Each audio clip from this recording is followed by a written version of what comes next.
Mandy is fellow from you can admit him, yeah.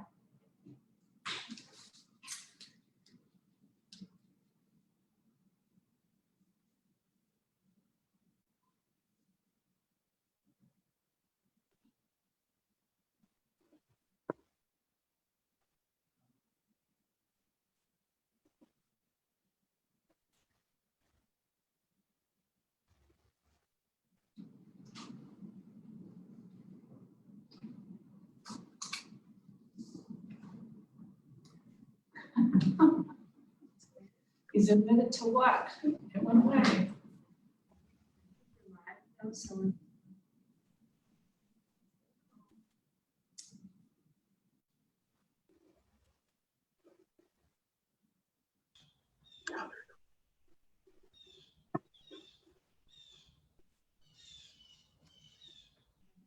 There we go.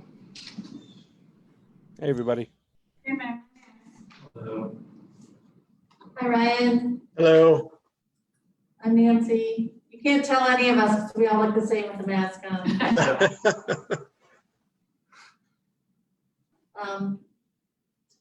Cheryl's our PR person, community engagement person.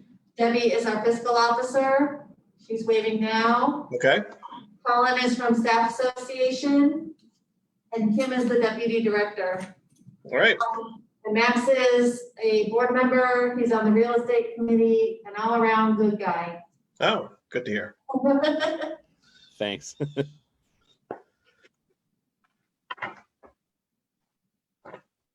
Waiting for everybody. I did talk to Dana today, so she's coming in. The only person I haven't heard from is Jim. I didn't hear from anybody, so. Well, Max and Dana replied to Yeah, the so real estate committee invite. we'll just wait a few minutes. Let everybody come in.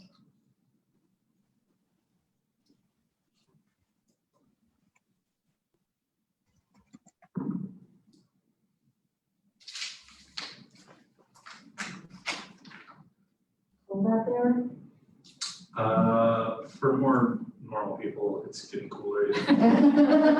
This is perfect weather in my opinion. Okay. Well, I guess it's supposed to go to the low 70s for like the next week or two. Yeah. It's supposed to get nice again. Yeah, The weekend. Nice. Almost forward to that. There's Jim.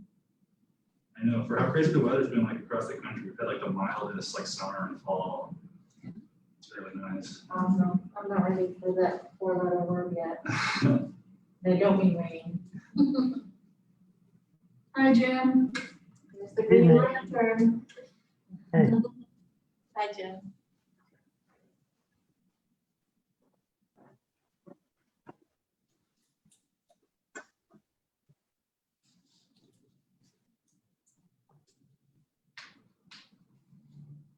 Do you want to just tap as people come? Yep.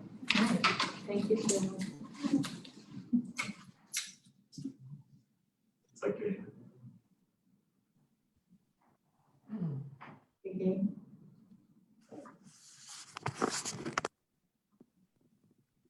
And that there too. It's slowly falling in.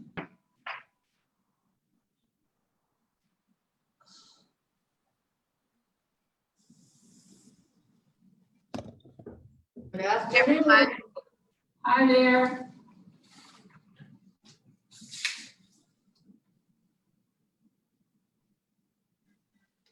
I'm looking for Vikas and Dana. And Patty. And, oh, okay.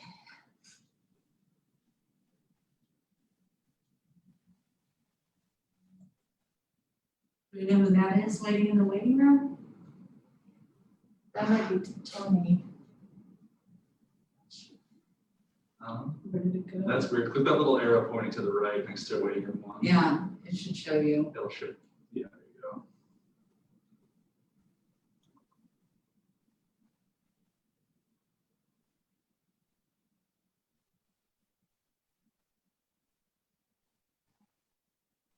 There's Tony. I don't know who that other person is.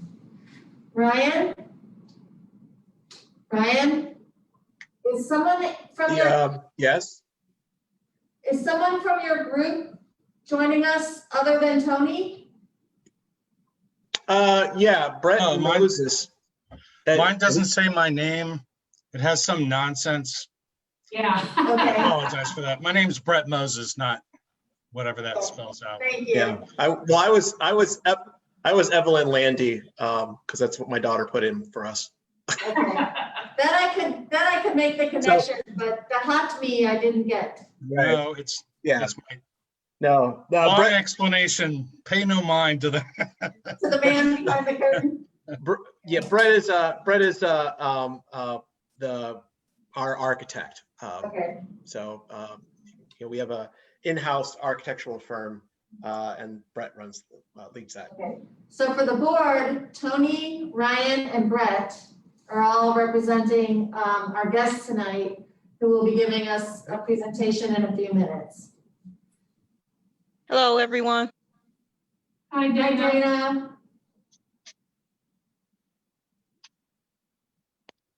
I think Patty's the only one Looks like that's it, right? Oh, there's Patty. left. Okay. Okay.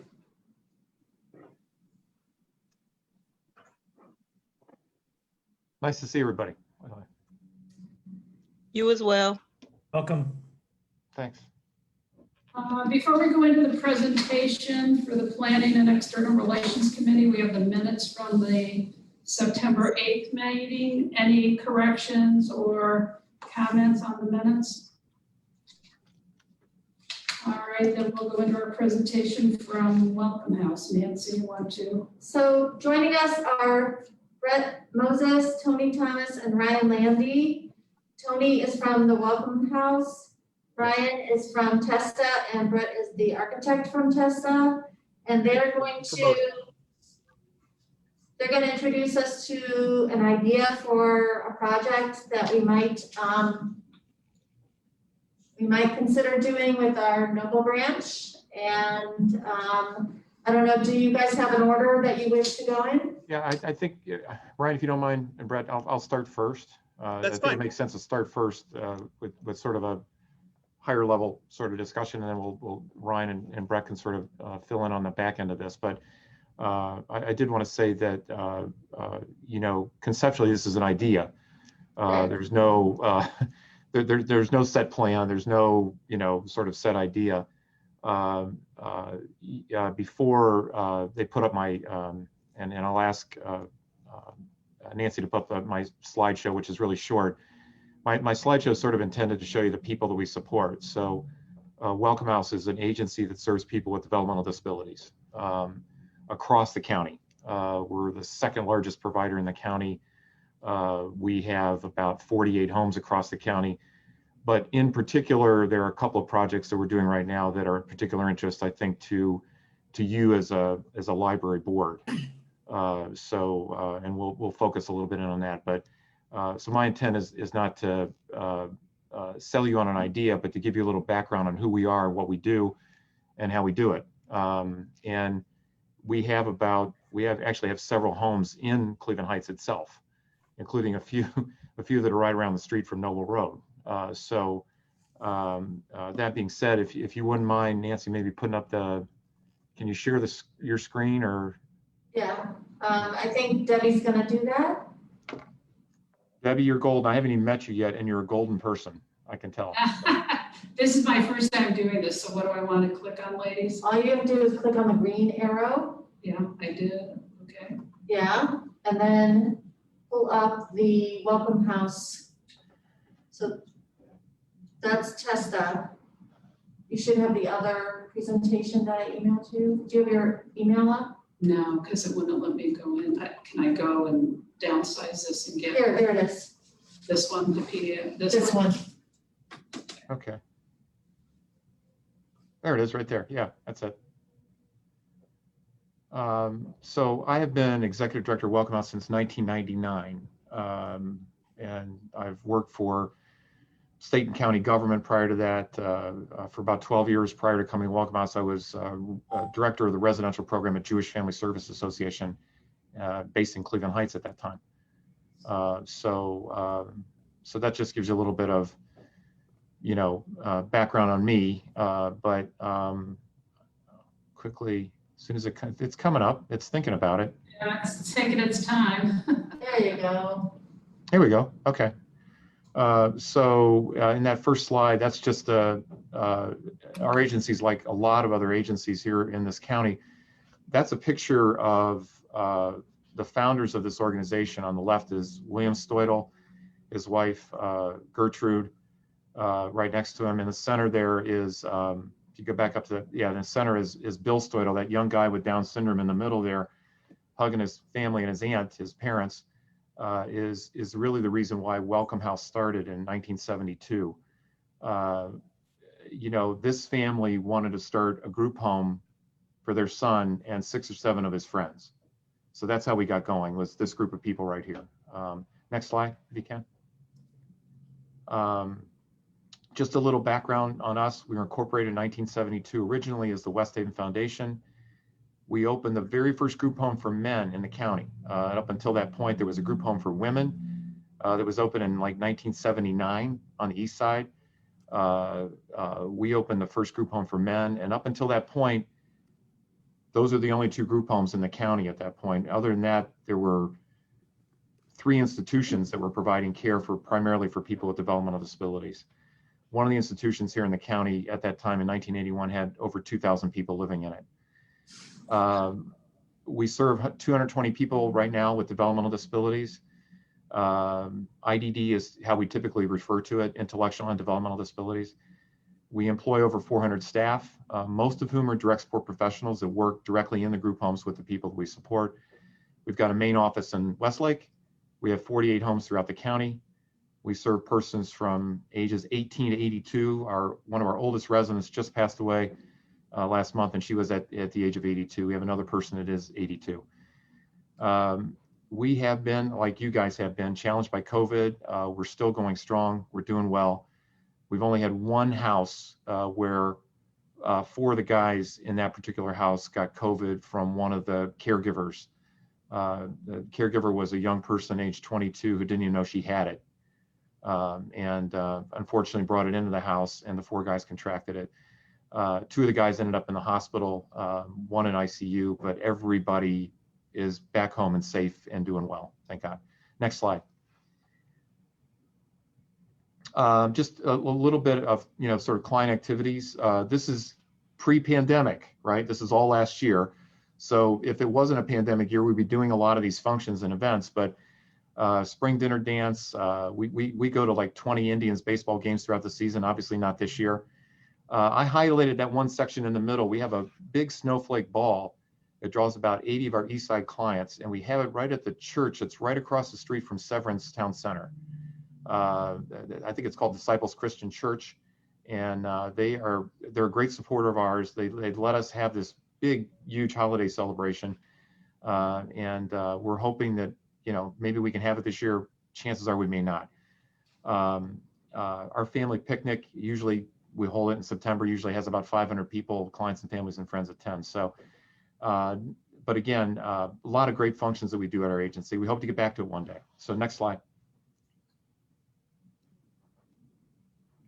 These are some of the activities and some of the folks we support, whether it's fairs or car shows or other kinds of things.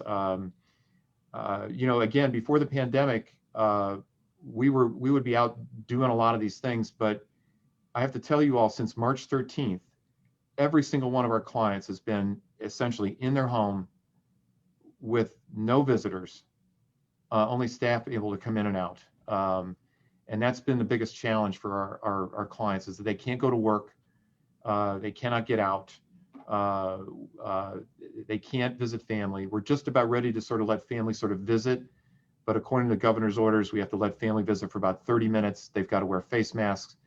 And that's been one of the biggest challenges this year, is our clients aren't able to connect with their friends at a sheltered workshop or get out and see family. Next slide. This is sort of the pattern of our homes. All those red dots are areas of concentration where our homes. And if you see this sort of area up here in the Cleveland Heights area, near East Cleveland, South Euclid, you can see we have a lot of presence in Cleveland Heights right now as of today. It's a very strong presence, in fact. We have at least 3 homes that are in the area. Our homes are typically like for 4 people or less. That of the 48 homes, I would say the majority of them are 4 people or less. In Lakewood, we have 1 apartment building that serves 16 people. And as Ryan's going to tell you, we are just opening up another apartment building in Bedford that has 59 units, not all people with disabilities. 10 of the units of the 59 are for people with developmental disabilities, and the other 49 are for low-income seniors. And Ryan will talk about that a little bit later. Next slide. This is a picture of our office building in Westlake.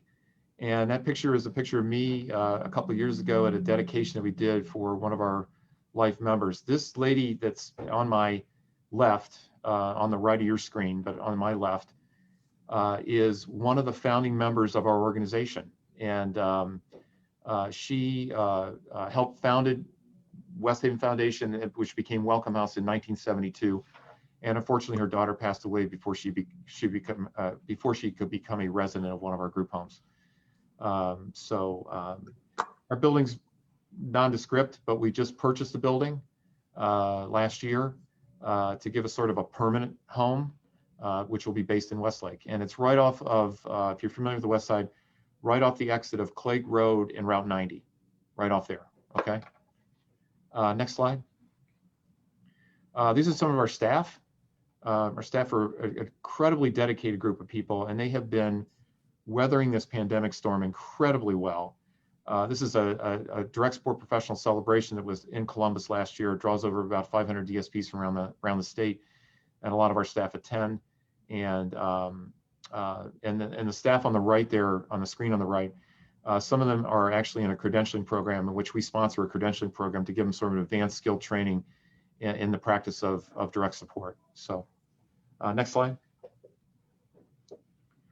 Some of the parties that we do, that's the picnic on the lower right, big spring dinner dance on the right. And this character on the top is part of the Tom Tebow festivals and balls that he puts on, the great things, the great work that Tom Tebow does, who's a former quarterback, right, in the NFL, but he set up a foundation for folks with special needs, and they sponsor a number of balls, and the guys get dressed up. They take limos to the ball. It's just it's an amazing event.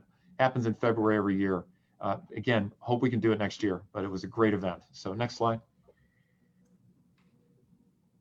This is an example of one of our group homes. The reason I put this slide up there is we've got this great relationship with Lowe's in Rocky River, and they actually once a year come out and sort of bring a pallet or 2 of mulch and take care of fixing up one of our houses. This is the Michael T. George Center out in North Olmsted. It's part of a 3-person series of homes in North Olmsted. There's this home, which is brand new, and then 2 other homes that were rehabbed right in front of it that serve people that are essentially seniors with developmental disabilities. These are people that are aging and can no longer go to a sheltered workshop. So next slide. And again, a picture of some of our staff and clients at a movie night at one of the houses. So again, I always like this photo, but it just, you know, these are some of the people that will be living in an apartment building we hope to put up in Cleveland Heights one day. And these are some of the people that actually live around the corner from the Noble Road Library right now. So next slide. This lady in the middle on the screen with the sunglasses on, the blue shirt, is like, we have this like vacation planner group that just plans vacations for our clients. So a lot of those pictures up above are some of our clients at Virginia Beach and Myrtle Beach at the top. We take about anywhere from 10 to 20 clients on vacations each year, different groups of clients, and just let them experience a vacation like the rest of us experience. Although this year, no vacations yet. So with everybody sort of being in the house, we hope to get back to the vacation planning for next year. But again, just some of the vacation trips that we do some long distance trips, Dollywood, Disney World. This group's gone to Myrtle Beach, Virginia Beach. You know, fantastic trips, and our clients love it. Next slide. That's it. Done. Questions. Here's my email address. If you've got any questions, please write it down, email me. Happy to answer anything or ask anything, and happy to help out in any way. Ryan, out to you. All Thank right. you. Thanks, Tony. Sure. All right. While we're switching over, I guess, let me start with, I met Tony probably 6 years ago, That's right. working on a project. He had a project going on, needed some help PDF. through one of the funding sources. And we were linked together by Huntington, was it? No, it was probably First Merit Bank First Merit Bank then. Yeah. back then. Yeah. Huntington Bank now. I had and have a long history of working with providers that work with people with a developmental disability. Mhm. In fact, I was working with Hattie Larlam before they had some financial difficulties and had to leave a project of ours. And then asked Tony to enter that project. That's the project that he referred to in Bedford. It is if you're familiar with the Bedford area, it's the old Vincentian Sisters of Charity convent.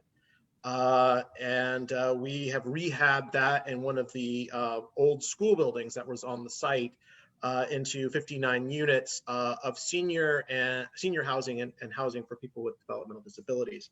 I didn't really spend a great deal of time, actually, I spent no time, to be honest with you, discussing that project because I think the conversation today is essentially this idea of Tony approached us, me, a little bit less than a year ago about doing a project in Cleveland Heights. And we have been working on finding property, designing a project, looking for something specific. And it turned out that in his conversations, and I'm not actually 100% sure who talked to who first, but in those conversations, it was discussed that the library might have an interest in looking for a home for its branch, its Noble branch, and if we were going to be in the Noble neighborhood, that there might be an interest in them partnering into doing this project. So that is kind of how we ended up in front of you to have this conversation. So allow me to kind of go over, who we are, the Testa companies. We were founded in 1967 by Paul and Kathy Testa. We are very much a family-owned and operated company. At some point or another, I think Brett and I are both going to be adopted by Paul and Kathy and take on the Testa names. We've been there long enough. But Brian Testa. Brian Testa sounds great. So. And his son Joel and his daughter and their daughter Julie are the main principals of the company. Under Paul and Kathy's leadership, they've completed well over 7,000 residential units across Northeast Ohio. We've been working in affordable housing since 1971. But we don't do just affordable housing. In fact, affordable housing, I always tell people that, in the affordable housing world, if that ever went away, the company would still be there because we do a great deal of market rate housing and commercial space. We have, as I said in my slide, we have over 2 million square feet of commercial space. We are a vertically integrated company, meaning that we have development, design, management, and sales. We used to have construction in-house. We no longer have construction in-house, although we're actually considering bringing that back. So that is discussion for a different day. But we were named the Home Builder of the Year in '79, 2003, 2005, 2010. No other company has ever had Home Builder of the Year 4 years. And then we were considered Northeast Ohio's best builder in 2007. Next slide, please. So what is it that we do? So when we talked about the potential of doing a project with the library, I'm focused on projects in our portfolio that are what would be considered mixed use. That means there is a retail or commercial component and a residential component. So what you are seeing here is actually our first affordable senior housing project with ground floor retail. This is the Village at Anadine. It is in Barberton, Ohio, right on 3rd Street. And it's visible from Robinson and 5th if you're familiar with the area. This building is about 72,000 square feet. It is 60 units of affordable senior housing, in 1s and 2 bedrooms. And it has about 18,000 square feet of ground floor retail space. If you could you flip to the next slide? So this is built on the Ohio C. Barber's historic Anadine farm. It's about a 3,000 acre farm, and in its heyday, when we had the land and the property, we immediately knew what we were going to do, and we were going to try to emulate some of the remaining or missing buildings that are no longer there. There were, I think, 35 buildings built in this similar architecture style, and we designed to that architectural style. This is barn number 3, which was the cattle barn on the old farm. There are only 8 buildings left of the original 35, and so and I put that back. So I kind of show this picture to kind of show that, if you go back 1 slide, you can kind of see what we worked with together. All right, go ahead, next slide, please. So this is kind of an edge, a view of the property on the ground level. Again, storefronts. There's a dialysis center there, some doctor's offices. It's a retail space in the heart of Barberton. So next slide, please. This is the Watermark Village. This is located in Cuyahoga Falls. It is on Front Street in Cuyahoga Falls. This would be visible if you're traveling up or down Route 8. It'll be on the west side as you enter the falls on the south side. This is a 72,000 square foot building. It is 40 units of affordable senior housing. And then on the top floor, there are 12 market rate loft units. And on the ground floor, there's 93,000 square feet of ground floor retail space. Can you flip to the next slide, please? That's another view of the building. Again, we kind of incorporated a downtown-ish feel. Right on Front Street, if you're familiar with Cuyahoga Falls, the Sheraton is to the east, to the north of us, just a little bit. And then from this building, moving south, we've done several other projects and kind of developing a live, work, walkable kind of type neighborhood there. The next slide, please. I love this project, and this project has a great story. I love a good story. So this is the Village at New Seasons. This is a project that we developed, but we do not own, but we manage the ground floor retail space. This is over on Hawkins Avenue in Akron. It's a 117,000 square foot building. It is 50 units of senior housing on top of a 48,000 square foot ground floor retail space. If you click to the next slide, please.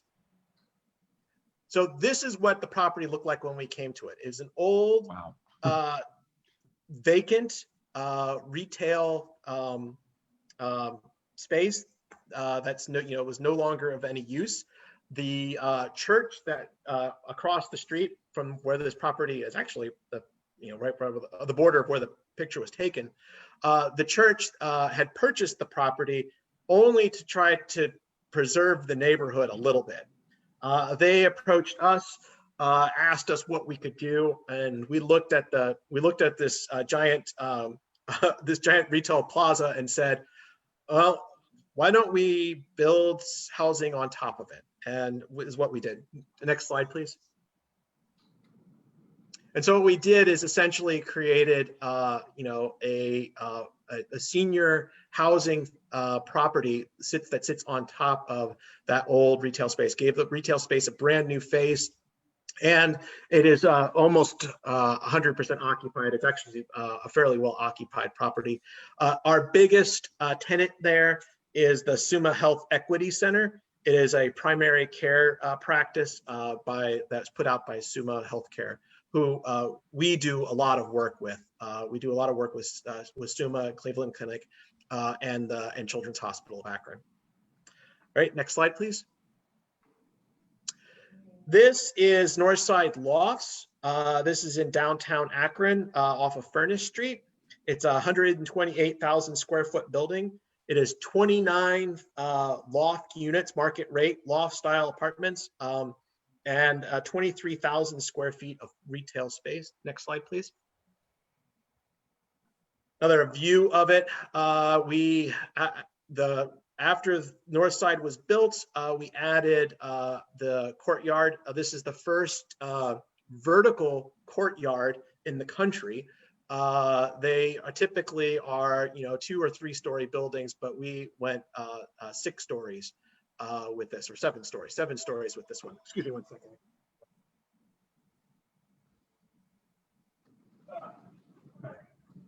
I'm at home and dealing with the phone. Anyway, yeah, this is again, ground floor retail space, restaurants. We have the Akron Marketplace in our building. It's got a great feel, and if you are familiar with the downtown Akron area, you know this building. Yep. So next slide.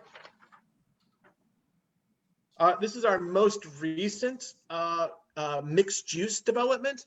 This is Village at Town Center. It's in Talmadge, Ohio on North Avenue, just north of the circle. So if you're familiar with Talmadge, there's a big traffic circle that's the center of the town. And this just sits just north of that. You literally could throw a baseball from there and land on our property. This is 133,000 square feet. It's 42 units of senior. It is 24 units of market rate apartments on the top, loft style again, and then 26,000 square feet of retail space.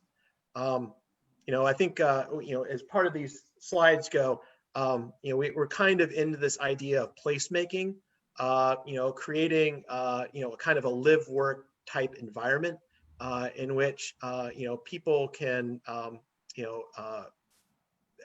have a community-like lifestyle in areas that typically are a little less community. Well, I guess Talmadge is very community oriented. I don't know where I'm going to go with that one, so I'm going to pass and move to the next slide. All right, this is Park West Corporate Center. This is actually just an office building, but I kind of wanted to see like some of the architectural details as to what stuff that we've done and do. This is 100,000 square foot office and medical complex, and this is actually the home of the Summa Health Center, which is a conglomerate of doctors and doctors' offices. So, and this is right off of Park West Boulevard, which is, you would see off at I-77 right at the White Pond. So, and that is really all I had. And really what I was trying to show you was that if there was an opportunity to work with the library, that we are well versed in building properties, developing properties that have that retail space feel to it. We are, we've done this before. We have been able to marry the financing sources together to make these projects work really well. And we've been very, very successful at it. In fact, as far as some of the financing, the Village in Anadine was one of the first projects that the state of Ohio funded that had that setup. Yeah, and for the you as board members too, and also for the staff at the library, Ryan and I did get started working on a project in Ohio City. That was really where we, started. Welcome House had purchased a building down there to convert into 22 to 24 apartments for people with developmental disabilities, plus also 2 apartments for live-in staff.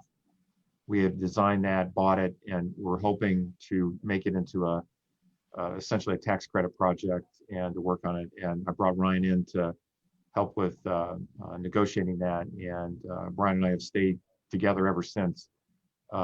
With that project didn't go forward because we couldn't get the funding for it, but the Villa San Bernardo project did go forward.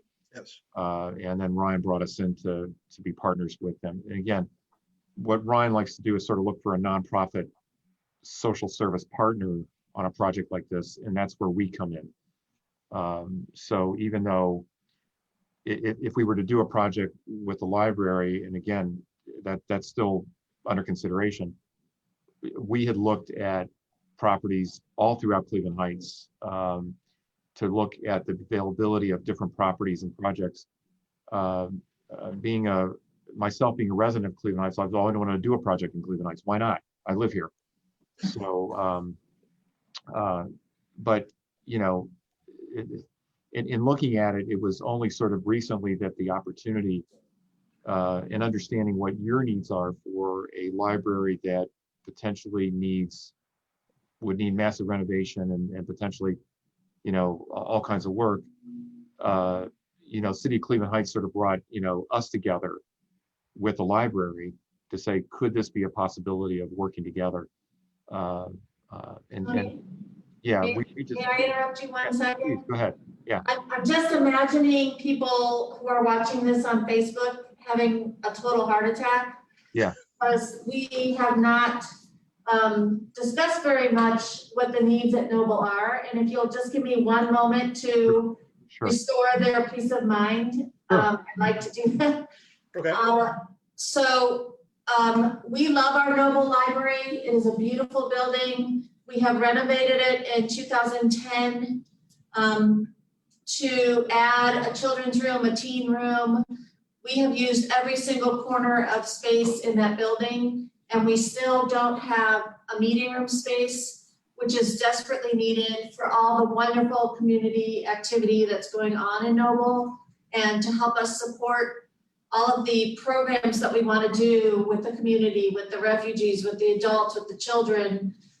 We really are feeling the need for the meeting room space.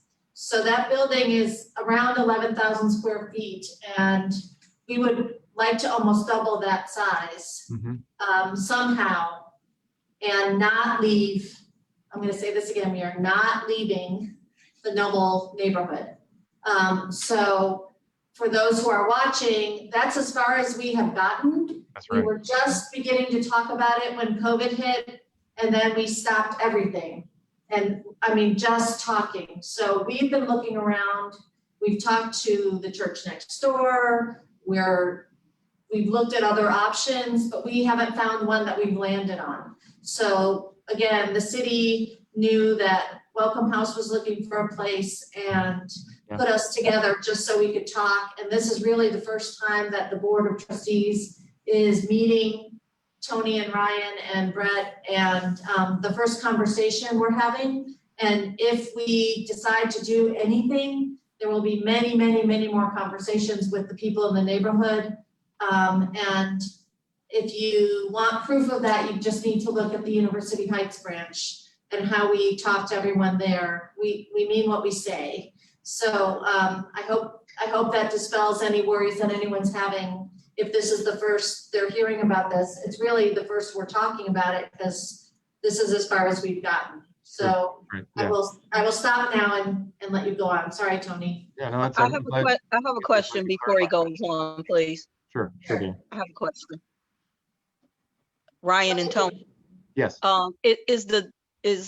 it seems, but I like you to clarify if I'm not correct, that your dominant thing is you build on to what was already existing.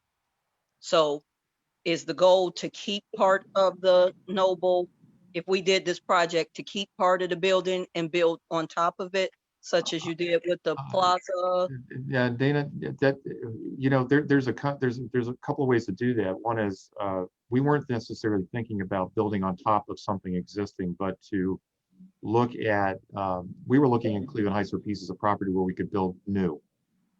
So that's what we were looking for as well, so.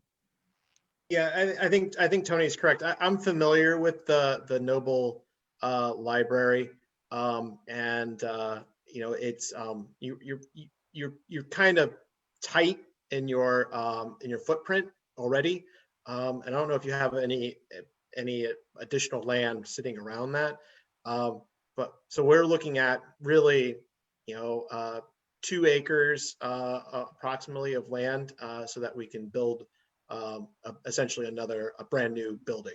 Right. The project, Dana, the project that we're just working on in Bedford is an existing building that was added on to.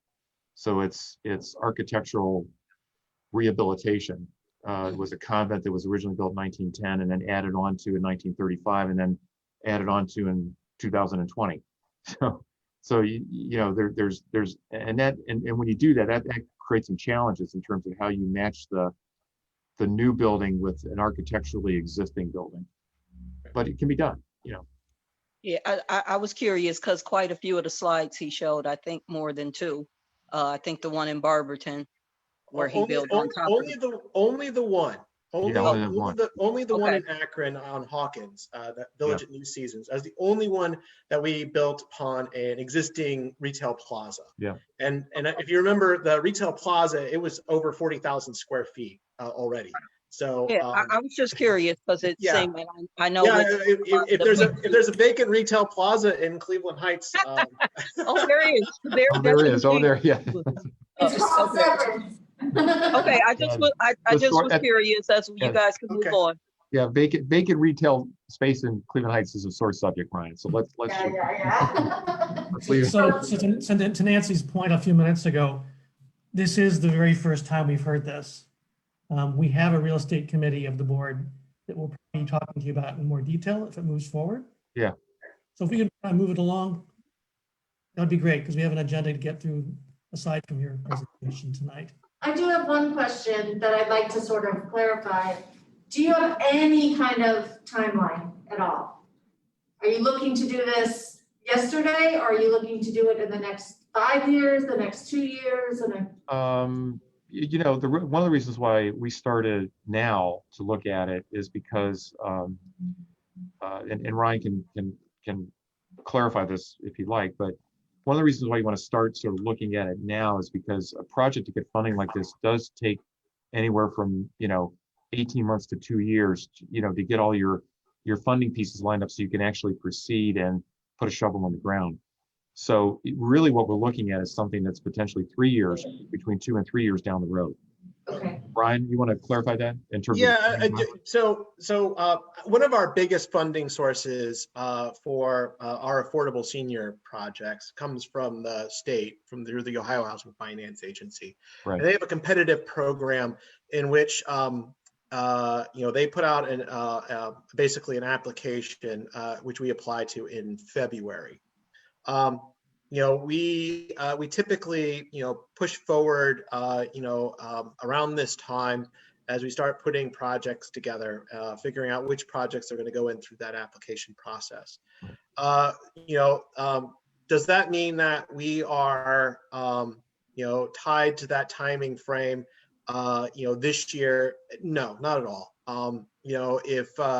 if this is something that takes a couple years to put together, assuming that there's a strong interest, we could look at potentially doing it in 2022 or 2021. even further down the line. Yeah. It does take, as Tony says, it Yeah. does take, even when we get our funding, it can take another 12 months before we're even ready to break ground. It takes, obviously, anyone who's dealt with construction, it can take, at least a year, but 18 months generally to build the project. So you're really looking at a time frame of anywhere between 2 to 4 years from when we get the go ahead. Right. And as I said, we are interested in doing senior housing in the Heights. We are interested in the area for market. We are interested in working with Tony and his clientele also in the Heights. So the question then becomes, if the library is interested, we'd happily move forward, with something, and if they're not, so be it. We it wouldn't stop us necessarily from doing, residential project only there. Yeah. Okay, Okay. great. Does that clarify the question? Is that? Yes. Yeah. Okay. All right. Well, thank you so much for joining us tonight. Yeah. Thank you, everybody. for Nice having meeting us. everybody. Thank Okay. you. All right. Thank you so much. Thank you. We'll leave the meeting Good now. work you're doing with that welcome house. What's that, Dana? Say it again. Good work you're doing with the welcome house. Thank you. Thanks very much. Thank you. Thank you. All right. All righty. Bye. Thanks, Thank everyone. you. We'll be in touch. Talk to you soon. Thanks, Nancy.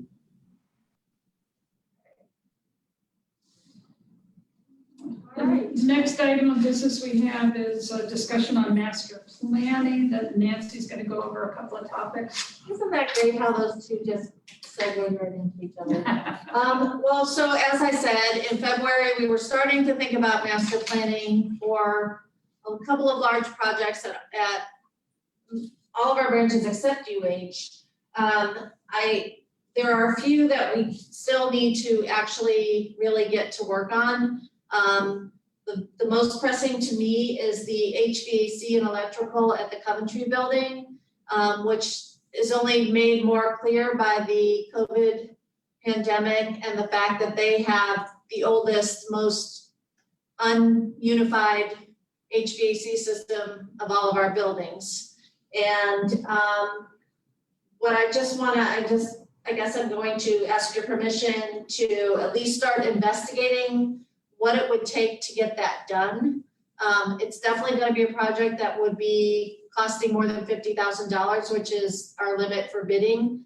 And it would also require engineers and architects to accomplish, because we'd have to go through walls and update the electrical in order to install a new HVAC system. So I'm gonna start, we have burned through about half of our time with Julie Crichon as our owner's rep before the pandemic. So we still have half of that available to us, and she had already created a request for qualifications when we stopped. So I would like to speak to her again and at least see what it takes to get that work done at Coventry.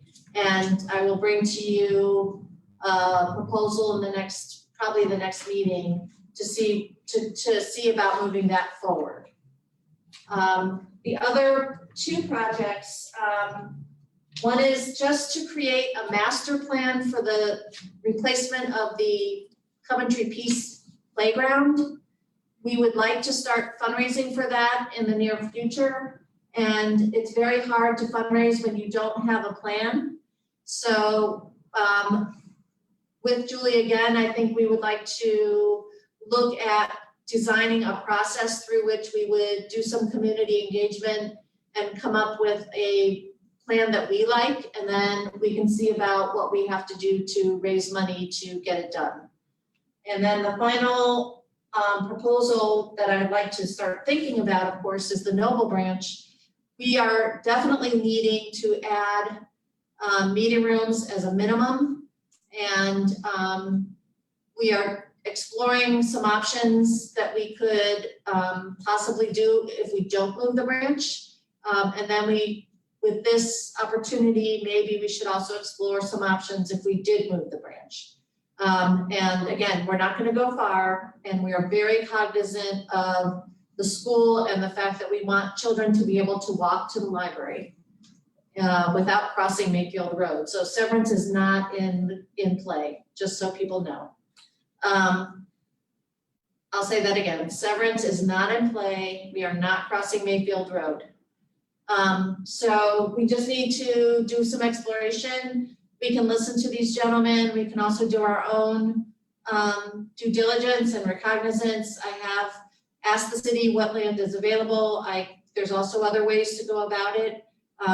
We could buy houses like we did at UH. We could think about all sorts of things. So the sky's the limit with ideas.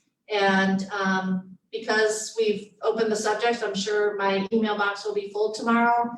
And we are absolutely not going to do a thing without a community engagement process. And I've already started to speak to some people who are stakeholders in the neighborhood just to see, if they would be interested in helping us out and helping us figure this out. So there is a Noble Corridor project going on with Future Heights. I know that the city is very interested in what happens over there. We are very interested in what happens over there. We are huge supporters of the refugees who live in the neighborhood and the families and the elementary school, all of which we support, and we don't want to leave. So we're very embedded, and we'll just see where that one goes as well. So that's the master planning. It's about half of what we were hoping to do. We aren't touching any of the projects at Lee Road. We are intent on saving money both this year and next year. And we're going to talk some more about the budget in a little while. We'll move on to the Operations Committee. There's minutes from last month's meeting. Any questions, corrections, comments? Okay, the one item that I want to present to the board at the regular meeting is to increase the credit card limit on the fiscal officer's credit card. It's not for anything that I buy personally. All of the managers within the library have credit cards to do mainly online purchases, new services, facilities, adult services, and mine is one of the ones that when we don't have a credit card for security or facilities, and ever since the pandemic hit, we scramble and look online to try to find gloves, sanitizer, and all that. And once somebody finds some of that, they come running up and ask if they can use my credit card to order something online. And with only having a $3,000 limit, we've lost some opportunities to grab some supplies when they become available. So if we can raise my credit card limit to the same as Nancy's, that'll assist us in our purchasing and that. So our policy for credit cards was approved initially, I think 3 years ago, and it passed muster with the state auditors. And because of that, that's why I'm asking for a formal resolution, because we do say what each individual position's credit card limit. And if I were to leave here, it says the fiscal officer, it doesn't say Debbie Herman. So when I leave, the credit card would be changed with the new person's name on it, but it would still be with the $5,000 limit. None of that. No. Any questions or concerns with this? No, makes sense. Next item, Nancy, you want to give a little update on the Peace Campus? So, let's see where we were. The tenant signed a letter of intent in September, and we have presented them with a final copy of the lease. They had a few changes that they sent back to us, which we responded to. So now again, it's back to them. We are no longer in a holdover as of October 1st, that ended. So we are, we're told that we will be receiving a rent check tomorrow from Coventry Peace Inc. for their first rent payment of $500. And we expect to have a signed lease by Thursday. Easy enough. I don't know what if any are any other holdups since we returned the lease to them. We have gotten no feedback that's negative, so I'm not sure. I think the intent was that they wanted to make sure every single sub-lesser, whatever, that their tenants are all ready to sign before they sign with us. So it may just be a matter of timing and getting around to all the different boards and getting them to say yes. I'm not really sure, but we are expecting everything to be tied up this week. A little brief update on the budget. I did alert you that we've got our final tax settlement for 2020 that came in on Wednesday. And as you know, the county auditor's office gives us an estimate of what the taxes to be collected, they anticipate collecting on our behalf. And we received $800,000 more than what they estimated. So this is a very pleasant and welcome surprise with all the other things that we've not gotten, passport fees and meeting room fees, and interest rates are going down the toilet. So this will be a welcome relief for us. We're still working on having a very tight budget for next year. Nancy Kim and I reviewed numbers last week.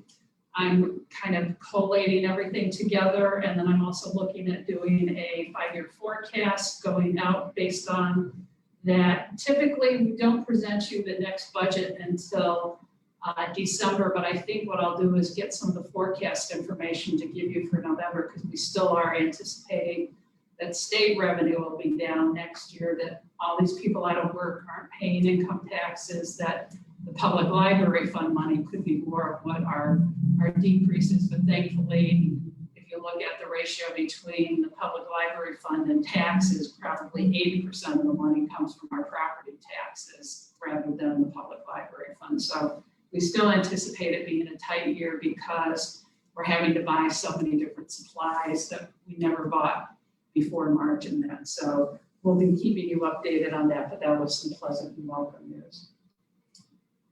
Next is Personnel Committee. The minutes are there. Does anyone have any comments, corrections to the personnel minutes? You want to give us a brief update on where things are moving along? Kim, do you want to start? I can do it, but I don't know if you want to. Kim and I will do it together. Sure. Why don't you launch? So we have, this is where we are. All of the full-timers are still working at 50%. And they receive Shared Work Ohio to supplement their unemployment claims. And all of our part-timers are now working at 80%. They're at 80%, so that typically means a 16-hour work week because they worked 20. Right, so they were just brought up to 80%. So my goal, I have a couple of goals. We have a couple of goals. So one goal is to get the full-timers at least to 80% very soon, probably in November. We are doing a technical thing where we are going to change our work week so it starts on Sunday like the rest of the world. For some reason, forever, we've been a Saturday start day in our work week, and it's very confusing with Shared Work Ohio, and it doesn't work with a normal calendar in the Western world. So we're going to change to a Sunday first day of our work week. That just is a technical thing, but we have to do it so that there's no impact on the staff. We're going to do that the first weeks of November, and then we're hoping to then bring up the full-timers to 80%. Which means a 32-hour work week. So they'll be at 32 hours and the part-timers will be at 16 hours. And there's lots of work to do as people are starting to come back to the library. And we also currently have 13, we will have at the end of this week, 13 vacant positions, which are frozen. That's a combination, about 5 of them are full-time, the other 7 or 8 are part-time. But those positions have been frozen. So we've lost people via attrition and moving. And even though we're on reduced hours, having an increase of staff will be a benefit to Right. So for us in that way. We're expecting a couple of things to happen in the next few months. One, people are going to want to take vacation, and the end of the year is approaching and they wanna use it. So that will put a strain on our staff. We also assume that people will just get sick with colds and other things because it's winter. And then we never know if we're going to have to deal with COVID.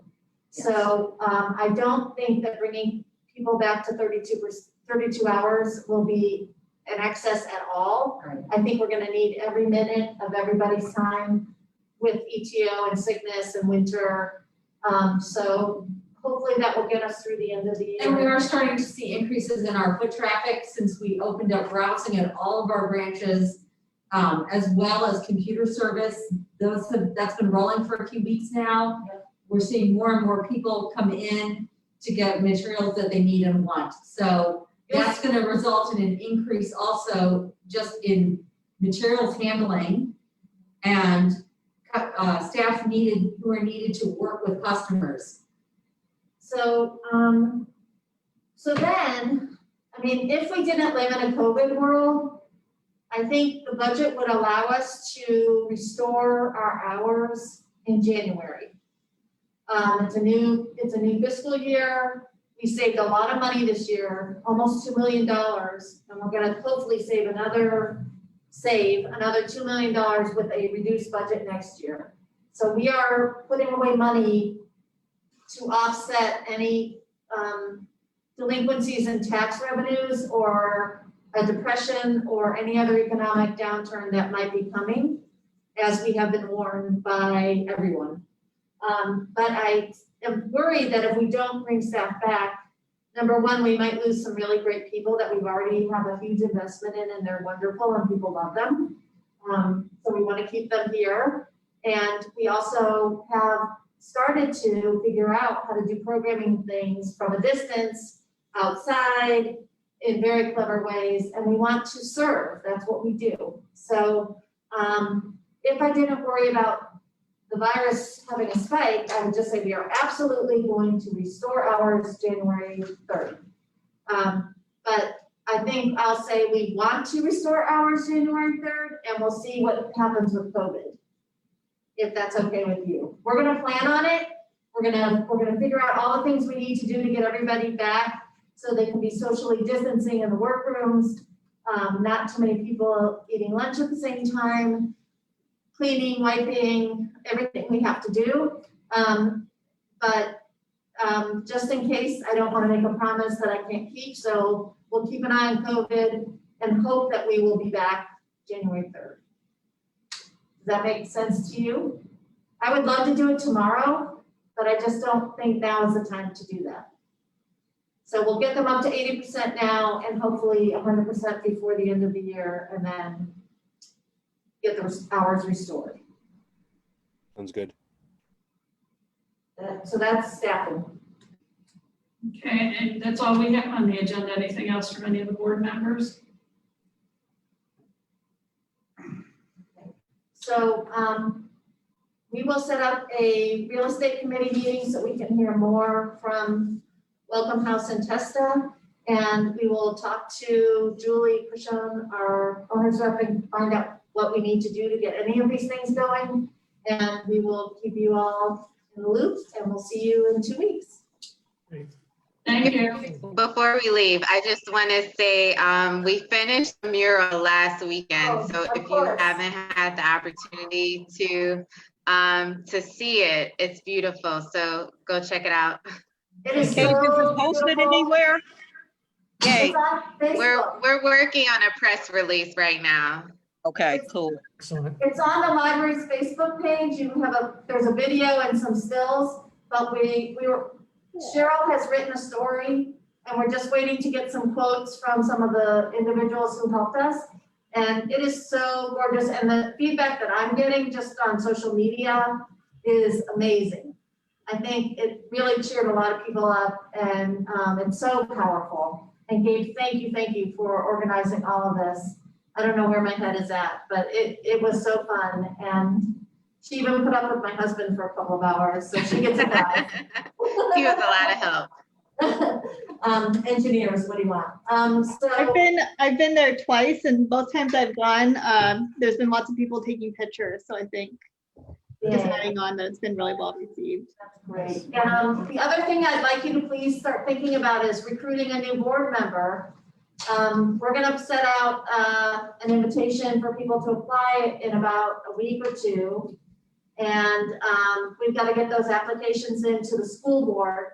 So if anyone out there who's listening is at all interested, you feel free to contact me. I can answer any questions you have or talk to any of these nice people. And we'll see if we can get you the help.